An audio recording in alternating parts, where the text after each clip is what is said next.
All right, so we are now on solar for our renewable energy. Um, so solar energy is obviously abundant, just comes from the sun, reaches our surface. It's free, clean, and a completely renewable resource. Although, like solar panels, obviously are not renewable resources because they have to be, mined and created. And then there are limitations on latitude and climate. If you live in a cloudy place, you're not really going to do very well with solar.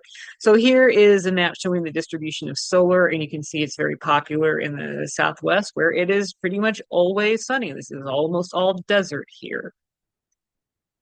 So solar heating, this is pretty much just like the greenhouse effect. The energy from the sun comes in and warms things up. No mechanical assistance needed.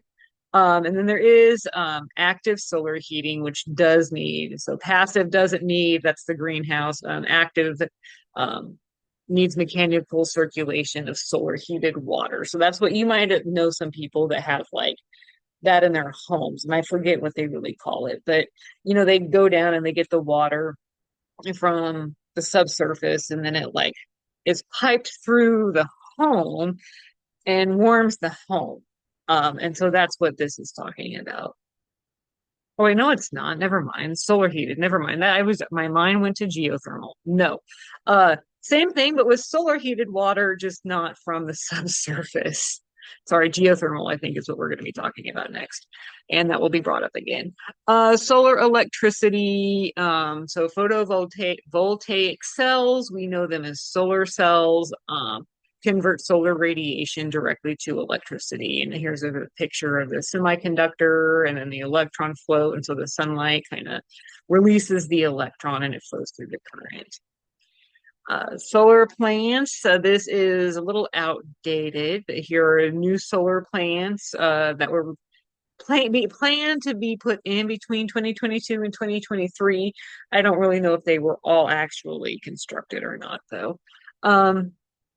And then here are some like, I don't know, I call them solar farms.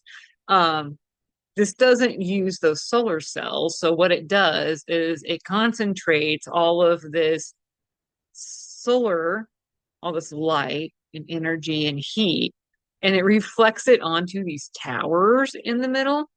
And the towers are filled with water. They can even be filled with some kind of salt. But it heats that up and then runs, creates steam and then again, runs the generator. I've seen this in Nevada, not too far outside of Vegas. How do you store solar energy? This is a method here besides batteries. It's they put it into hydropower. So they use solar energy to pump water up high.